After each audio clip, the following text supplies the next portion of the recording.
56টি জাতিগোষ্ঠীর প্রায় 150 কোটি মানুষের বৈচিত্র্যপূর্ণ সংস্কৃতির দেশ চীন। চীনা সভ্যতার যেমন আছে 5000 বছরের ঐতিহ্য, তেমনি আধুনিক জ্ঞানবিজ্ঞান ও উদ্ভাবনেও সমান সচেষ্ট চীন। চীনের সদর অন্দরের নানা ঘটনার সবশেষ তথ্য উপাত্ত নিয়ে আমাদের আয়োজন জানাও জানা চীন। সঙ্গে আছি আমি সাজিদ রাজু। সারা বিশ্বের মতো চীনেও এখনও পুরোপুরি নিয়ন্ত্রণে আসেনি করোনা মহামারী। নতুন করে চীনের মূল ভূখণ্ডে প্রতিদিনই শনাক্ত হচ্ছে আক্রান্ত রোগী। তবে এখন আর পুরো লকডাউনে নয়, বরং আক্রান্ত ব্যক্তি ও আশপাশের বসতিতে কোয়ারেন্টিন ব্যবস্থায় কড়াকড়ি করেছে বেইজিং। এর পাশাপাশি সারা দেশে জোরদার করা হয়েছে গণটিকা কার্যক্রম। তবে কেবল একা নয়, বিশ্বজুড়ে সবাইকে নিয়েই করোনার বিরুদ্ধে প্রতিরোধ গড়তে টিকা সহায়তার হাত প্রশস্ত করেছে চীন। সারা বিশ্বের বিভিন্ন দেশ যখন করোনা মুক্তির পথে এগোচ্ছে ক্রমাগত, তখন চীনের সাংহাইতে আবারও চোখ রাঙাচ্ছে এ মহামারী। চীনের মূল ভূখণ্ডে একদিনেই শনাক্ত করা হয়েছে 1228 জন করোনা রোগী। এর মধ্যে চিলিন প্রদেশে 1055 জন, সাংহাইতে 96 জন, শান্তং প্রদেশে 12 জন এবং লিয়াওনিং প্রদেশে শনাক্ত হয়েছে 10 জন কোভিড-19 রোগী। পাশাপাশি দেশজুড়ে উপসর্গবিহীন রোগী শনাক্ত হয়েছে 5000-এর বেশি।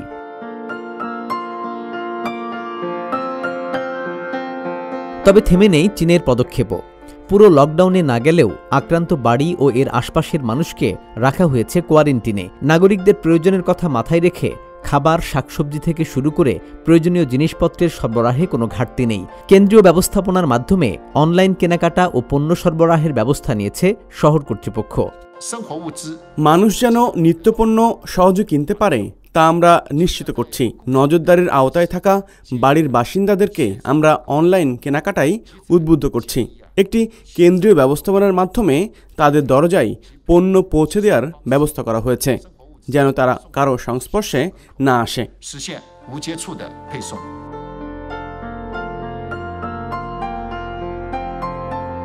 এদিকে চ্যাংচিয়ান সায়েন্স সিটিতে নাগরিকদের সুবিধার কথা মাথায় রেখে চালু করা হয়েছে মানববিহীন পণ্য সরবরাহের গাড়ি। সেখানে দৃশ্যমান একটি পর্দায় স্ক্যান করে নানা রকম পণ্য কিনতে পারেন এখানকার বাসিন্দারা।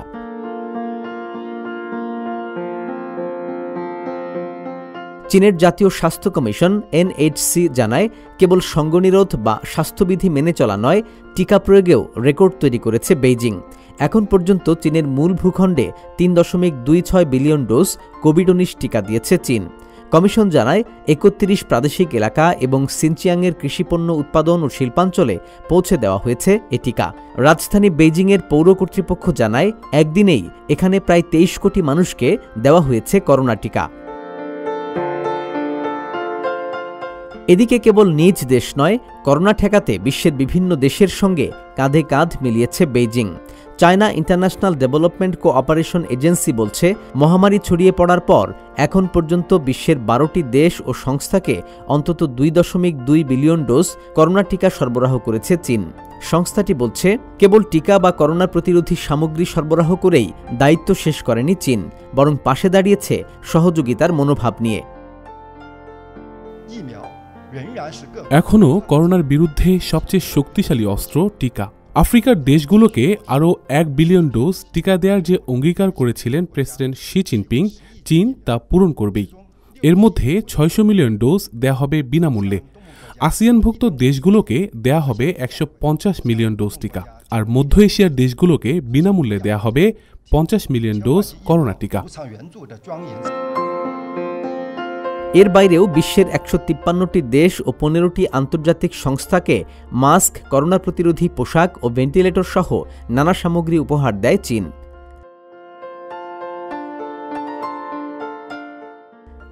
সাজিদ রাজু, সিএমজি বাংলা। চীনে শুরু হয়েছে খাদ্যশস্য উৎপাদনের মৌসুম। আধুনিক খামার থেকে শুরু করে গ্রামের প্রান্তিক চাষি সব জায়গায় চলছে ফসল চাষের প্রস্তুতি। এদিকে অল্প জমিতে কম খরচে ও কম জনশক্তি ব্যবহার করে পরিবেশ বান্ধব পদ্ধতিতে চাষাবাদ করতে বিভিন্ন প্রদেশের 300টি কাউন্টিতে পরীক্ষামূলক প্রকল্প বাস্তবায়ন শুরু করেছে চীন সরকার। হোসনে মোবারক সৌরভের প্রতিবেদন। চীন জুড়ে এখন চোখে পড়বে কৃষকের ব্যস্ততা। খামারে খামারে চলছে বসন্ত মৌসুমের ফসল বোনার ধুম।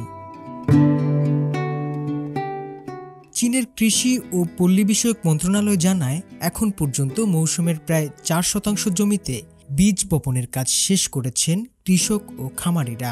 কৃষি উৎপাদন লক্ষ্যমাত্রা অর্জন করতে জমিতে সেচ ও সার দেওয়ার কাজে কৃষকদের সহযোগিতা করছে প্রাদেশিক সরকার। ব্যতিক্রম নয় চীনের শান্তং প্রদেশ। এখানকার কৃষি দপ্তর বলছে চলতি বছর সেচ ও সারের খরচ হিসেবে এরই মধ্যে বরাদ্দ দেয়া হয়েছে 66 মিলিয়ন মার্কিন ডলার।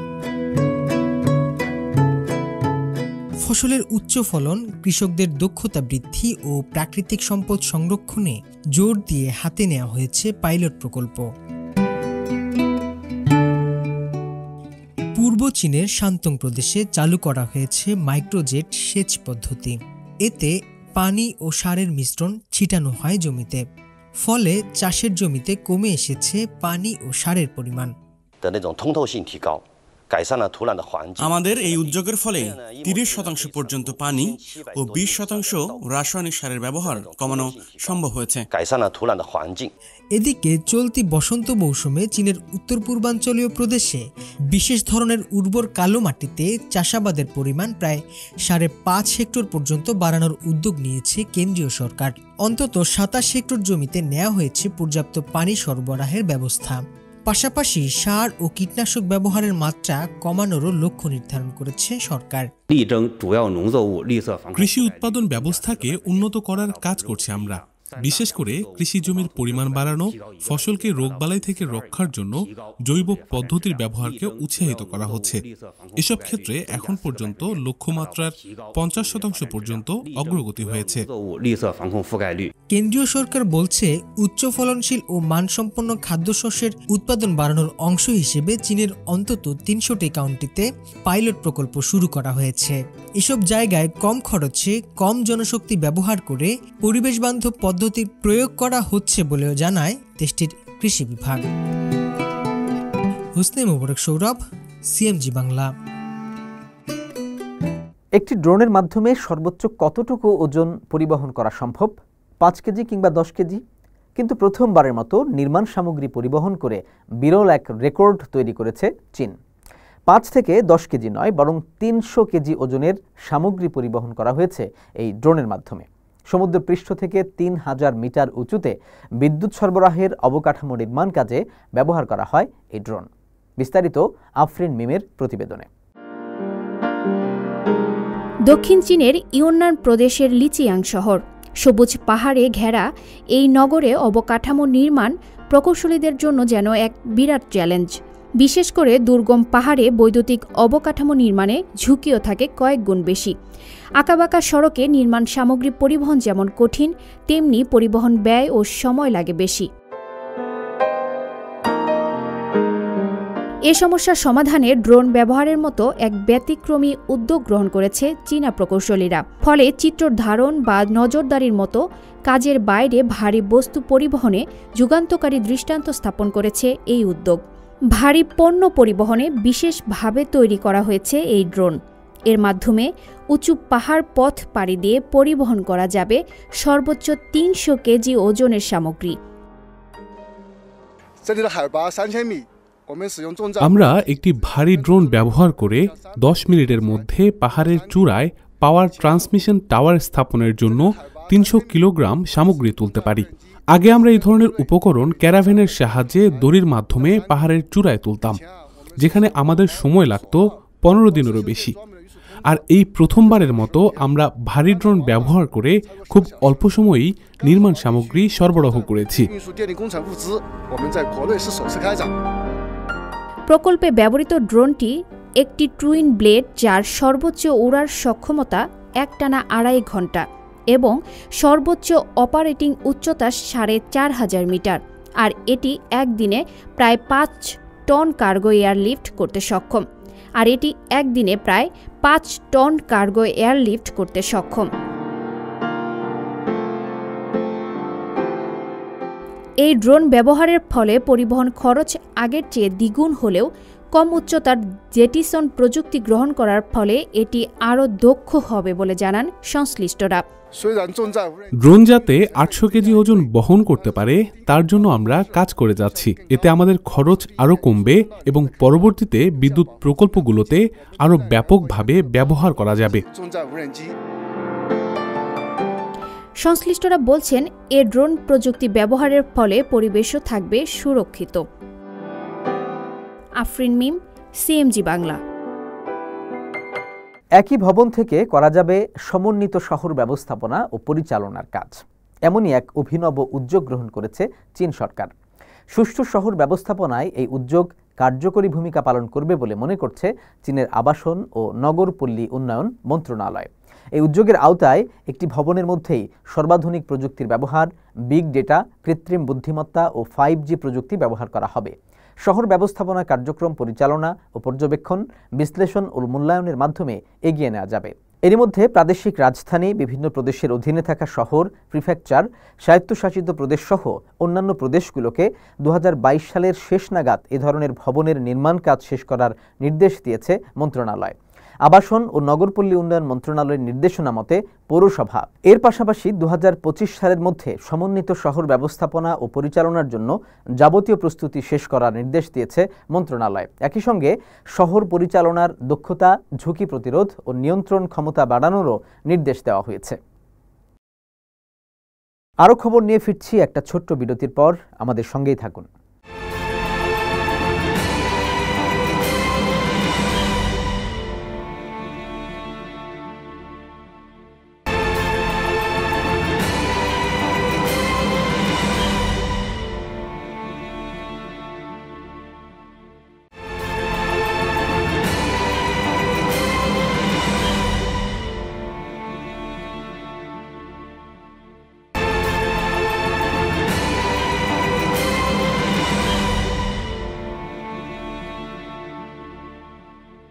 বিরতির পর আবারও স্বাগত জানাচ্ছি জানাও জানা চীনে। করোনা মহামারীর মধ্যেও প্রবৃদ্ধির ধারা অব্যাহত রেখেছে চীনের বিমা খাত। মহামারীর সময়ের মধ্যেও মুনাফার কথা জানিয়েছে চীনের বড় ইন্স্যুরেন্স কোম্পানিগুলো। এদিকে দীর্ঘমেয়াদে প্রবৃদ্ধির হার ধরে রাখা ও পুঁজিবাজারে আরও বিনিয়োগ বাড়াতে রাষ্ট্রায়ত্ত বিমা কোম্পানিগুলোকে তাগিদ দিয়েছে নিয়ন্ত্রণকারী প্রতিষ্ঠান China banking and insurance regulatory commission. আরও জানাচ্ছেন তানজিদ বসুনিয়া।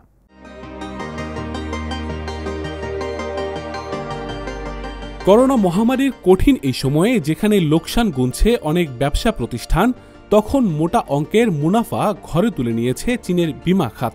প্রতি বছরের মতো এবারও প্রবৃদ্ধির ধারা অব্যাহত রেখেছে বিমা প্রতিষ্ঠানগুলো।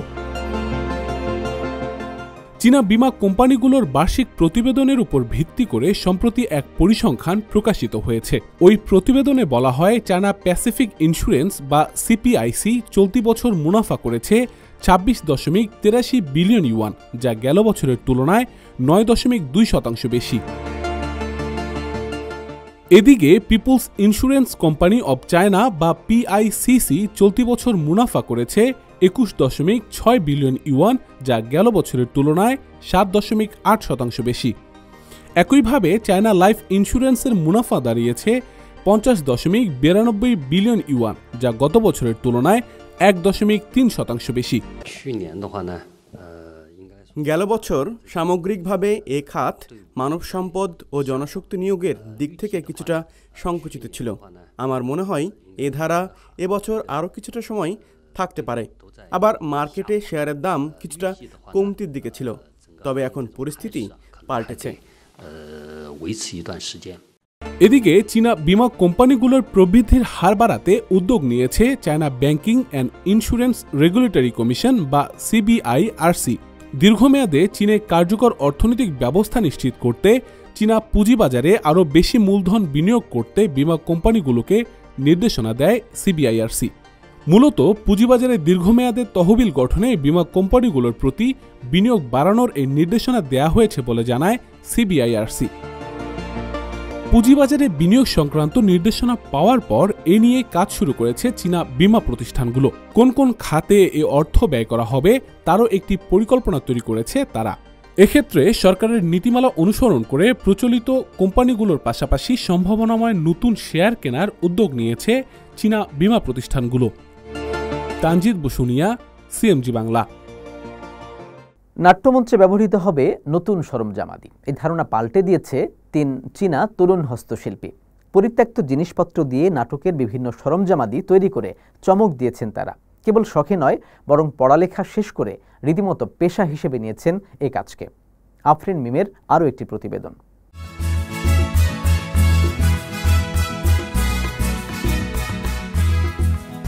কখনো কাগজে বিভিন্ন প্রাণীর মুখোশ, আবার কখনো পুরনো ইলেকট্রনিক পণ্য ব্যবহার করে বানানো হয় নতুন কিছু, আর এগুলোই ব্যবহার করা হয় মঞ্চনাটকে। 3 চীনা তরুণ হস্তশিল্পী এসব সৃজনশীলতার কারিগর। এদের মধ্যে একজন ইলেই বাবার কাছ থেকে পেয়েছেন হস্তশিল্প নিয়ে কাজ করার আগ্রহ। এরপর সাংহাই থিয়েটার একাডেমি থেকে শেষ করেন মঞ্চ নকশার উপর স্নাতক। নিজের পড়ালেখাকে কাজে লাগিয়ে শখকে পেশায় পরিণত করেন এই তরুণ। 2019 সালের দিকে সাংহাইতে খোলেন নিজের দোকান, যেখানে তিনি সুযোগ পান সমাজের সকল স্তরের সমমনা ব্যক্তিদের সাথে ধারণা বিনিময় করার। আর এখানেই পরিচয় হয় 2 হস্তশিল্পী ইউওয়াই ও ওডেলের সাথে। পরিচয়ের পর 2020 সালে জোটবদ্ধ হন তারা। 3 হস্তশিল্পী অংশ নেন উদ্যোক্তা প্রতিযোগিতায়।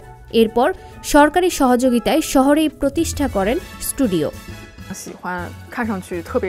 আমাদের 3 জনের একটা জায়গায় খুব বেশি মিল, সেটা হচ্ছে আমরা 3 জনের কেউই নতুন চকচকে পণ্য পছন্দ করি না। আমরা পুরাতন জিনিসকে নতুন রূপ দিতে পছন্দ করি, আর এটাই আমাদের একসাথে কাজ করার মূল ভিত্তি।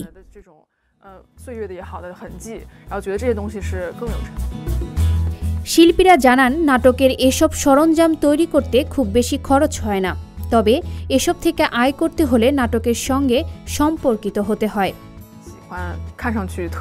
পরিত্যক্ত জিনিসগুলোকে যখন নজর কাড়ার রূপ দিতে পারি তখন খুব ভালো লাগে, পরিপূর্ণ বোধ করি। আর তৈরি করা সরঞ্জামাদি যখন নাট্যমঞ্চে উপস্থাপন করতে দেখি, তখনই কাজ করার সর্বাধিক কৃতিত্ব অনুভব করতে পারি। শিল্পীরা বলছেন, শখকে পেশায় পরিণত করার ফলে প্রতিনিয়ত নানা চ্যালেঞ্জও মোকাবেলা করতে হচ্ছে তাদের। আফরিন মিম, সিএমজি বাংলা। চীনা সংস্কৃতির এক বিশেষ শিল্প চিং এমব্রয়ডারি। 5 প্রজন্ম ধরে এই নকশা শিল্পের চর্চা ধরে রেখেছেন থিয়ান লি। বহু বছরের প্রাচীন ঐতিহ্য ও সংস্কৃতির নানা নকশা ফুটিয়ে তুলেছেন নিপুণ দক্ষতায়। এর মধ্যে স্থানীয় চীনাদের মধ্যে বিপুল জনপ্রিয়তা পেয়েছে তার কারুকাজ। এই বিশেষ কারুশিল্পের অজানা গল্প জানাচ্ছেন শান্তা মারিয়া। বেইজিংয়ের নকশা শিল্পী থিয়ান লি চীনের বিশেষ এমব্রয়ডারি শিল্পের একজন সুদক্ষ শিল্পী। তিনি কেবল শিল্পী নয়, বরং শত বছরের পারিবারিক ঐতিহ্যকে ধারণ করে এখনও এ শিল্পের চর্চা লালন করে চলেছেন লি। হাতে নকশা তোলা কাপড়ে মানুষ আন্তরিকতা বোধ করে। হাতে তৈরি পোশাক হোক বা অলংকার, অভিজাত জাতীয় সংস্কৃতি এক ধরনের সাংস্কৃতিক আত্মবিশ্বাস গড়ে তুলতে সাহায্য করে। এটি চীনের মানুষের মধ্যে সংযোগ সৃষ্টি করে। থাং রাজবংশের সময় থেকে ছিং রাজবংশ পর্যন্ত সময়ে এই নকশাকে বলা হতো রাজকীয় বা ইম্পেরিয়াল এমব্রয়ডারি। শুধু সম্রাটের পরিবার ও অভিজাত বংশীয়রাই চিং নকশা করা কাপড় পরতে পারতেন। এর মধ্যেও ড্রাগনের নকশা তোলা পোশাক পরতেন কেবল সম্রাট। অন্য কেউ ড্রাগন এমব্রয়ডারি করা পোশাক পরলে ষড়যন্ত্র ও রাজদ্রোহিতার অভিযোগে তাকে মৃত্যুদণ্ড দেয়া হতো।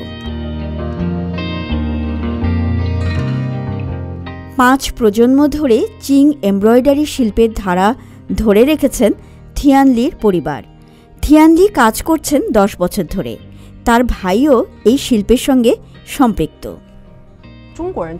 আমি বিশ্বাস করি যেখানে নকশা আছে সেটা যত ছোটই হোক তার একটা বিশেষত্ব আছে। মানুষ সেটা শুভেচ্ছা স্মারক হিসেবে আত্মীয় বন্ধুদের উপহার দিতে চায়। তাই ভবিষ্যতে আমি বিভিন্ন ছোট ছোট আকর্ষণীয় সামগ্রীতে চিং এমব্রয়ডারি যুক্ত করব। মানুষ যেন চিং এমব্রয়ডারির অন্তর্নিহিত আনন্দটা অনুভব করতে পারে এবং এই এমব্রয়ডারিকে তাদের দৈনন্দিন জীবনের অংশ করে তোলে। থিয়ানলি এই নকশার কাজ শিখেছেন মায়ের কাছে। এমব্রয়ডারি করা কাপড় ও অন্যান্য সামগ্রীর বিপণনের কাজ করেন তার ভাই। পরিবারের সদস্যরা মিলে এক প্রতিষ্ঠান গড়েছেন হপেই প্রদেশের পাউতিং শহরে। আমি 40 বছর ধরে এই এমব্রয়ডারির কাজ করছি। আমি শিখেছিলাম বাবার কাছ থেকে। 100 বছর ধরে পরিবারে এই শিল্প রয়েছে। আমি এখন খুশি যে আমার 2 সন্তানই এর সঙ্গে যুক্ত। মেয়ে এমব্রয়ডারি করে আর ছেলে পণ্যগুলো মার্কেটিংয়ের দায়িত্বে আছে। আমার কঠোর পরিশ্রমের সুফল পাচ্ছি।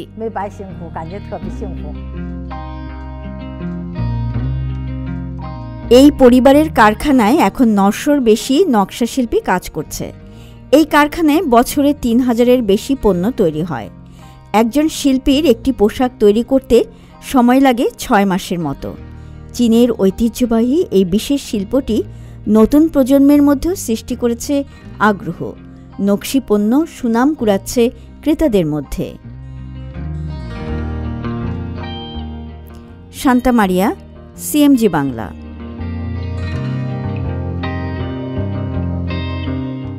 দর্শক, এই ছিল আমাদের এবারের আয়োজনে। আগামী পর্বে আবারও দেখা হবে। সে পর্যন্ত ভালো থাকুন, সুস্থ থাকুন। আল্লাহ হাফেজ।